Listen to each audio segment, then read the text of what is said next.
Welcome back to Calm Mindset.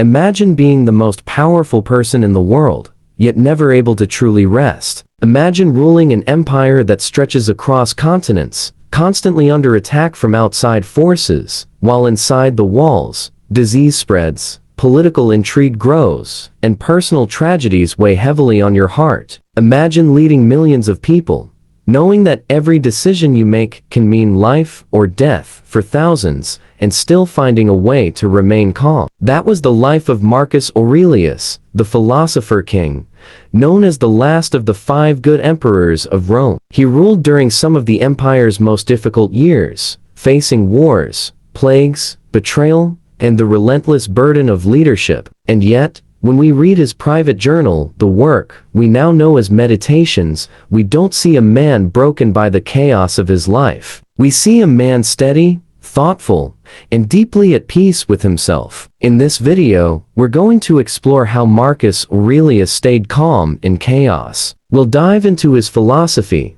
the practices he used to maintain his inner strength, and the timeless lessons we can apply in our own lives today, because even though we may not lead an empire, our lives are filled with chaos of their own: work stress, family pressures, financial struggles, and a world that never seems to slow down. So let's step into the world of Marcus Aurelius and discover how calm can exist, not in the absence of chaos, but right in the middle of it. You have power over your mind, not outside events. Realize this, and you will find strength.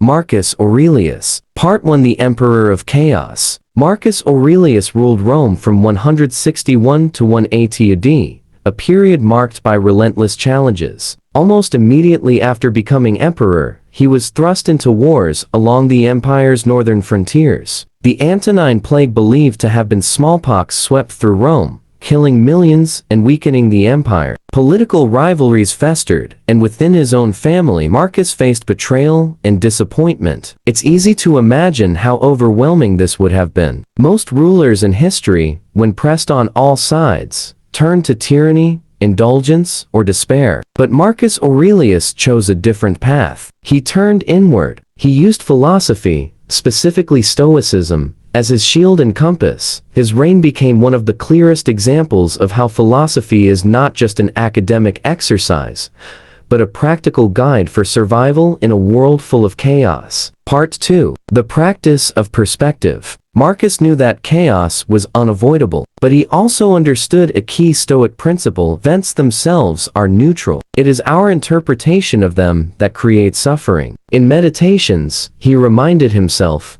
if you are distressed by anything external, the pain is not due to the thing itself, but to your estimate of it, and this you have the power to revoke at any moment. This is the practice of perspective. Instead of letting his mind run wild with fear or anger, Marcus stepped back and looked at events from a higher view. War, it is a test of courage. Plague, a reminder of life's fragility. Betrayal, proof that humans are flawed, himself included. By reframing challenges, Marcus transformed chaos into opportunity. Perspective was his anchor, keeping him steady when others would have drowned in panic. Part 3: The Dichotomy of Control. One of the most powerful lessons Marcus lived by was the Stoic idea of control. Some things are within our power: our actions, choices, and attitudes. Other things are not: external events, other people's opinions, or outcomes beyond our reach. Marcus applied this distinction relentlessly. He could not control whether barbarians invaded the empire, but he could control how he prepared, how he responded, and how he led his armies. He could not control the spread of disease, but he could control his compassion, his duty, and his clarity of mind in addressing it. This dichotomy of control freed him from unnecessary suffering. He did not waste energy raging against what he could not change. Instead, he focused all his strength on what was within his grasp. That is the essence of Stoic calm, and the foundation of true mental strength. Part 4: Duty above emotion. Being emperor meant Marcus had responsibilities greater than his personal feelings. He could not afford to collapse under stress or lash out in anger. He had to act with reason, not impulse. In Meditations, he often reminded himself that his role was not for pleasure or personal comfort, but for service. When you arise in the morning, think of what a precious privilege it is to be alive, to breathe, to think, to enjoy,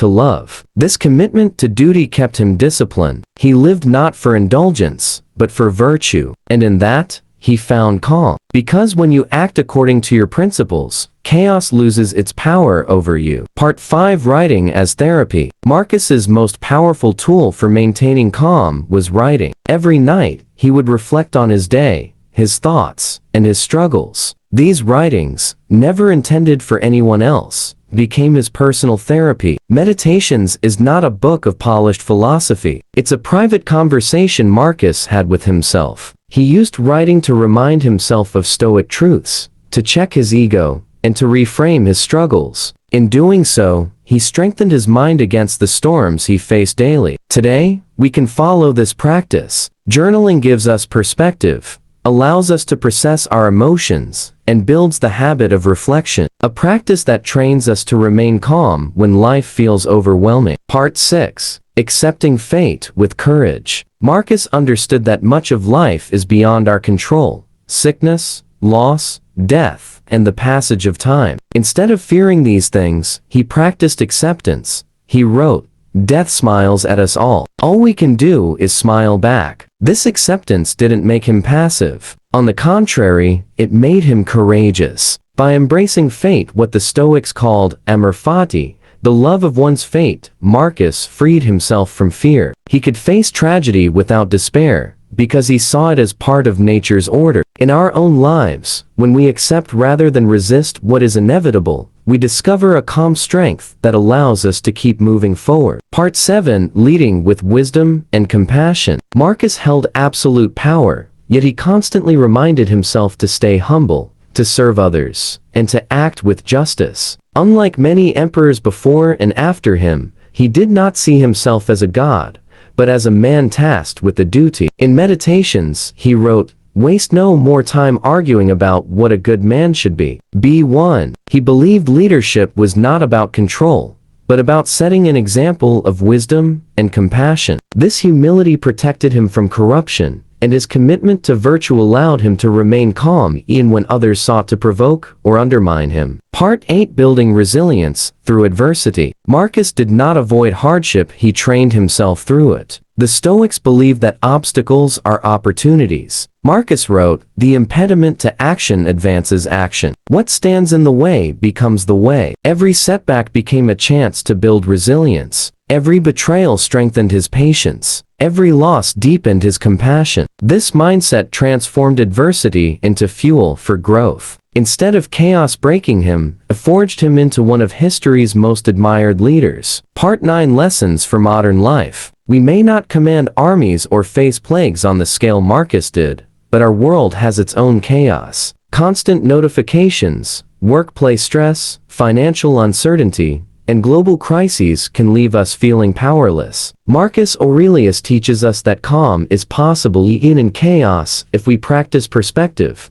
accept what we cannot control, and act with reason and virtue. His example proves that philosophy is not abstract. It is a practical guide for survival in the storm of modern life. Part 10: Staying Calm in Chaos. The storms of life will never end. There will always be challenges, distractions, and pressures. But calm is not about escaping chaos, it is about facing it with strength and clarity. Marcus Aurelius showed us that the mind, when trained with Stoic discipline, can remain steady no matter how violent the storm outside. That is why his wisdom still resonates today, nearly 2,000 years later. This has been Calm Mindset. Thank you for joining me in exploring how Marcus Aurelius stayed calm in chaos. Remember, every challenge you face is not just an obstacle, but a chance to practice wisdom, patience, and resilience. Like Marcus, you cannot control the storms around you, but you can always control the calm within you. You have power over your mind, not outside events. Realize this, and you will find strength.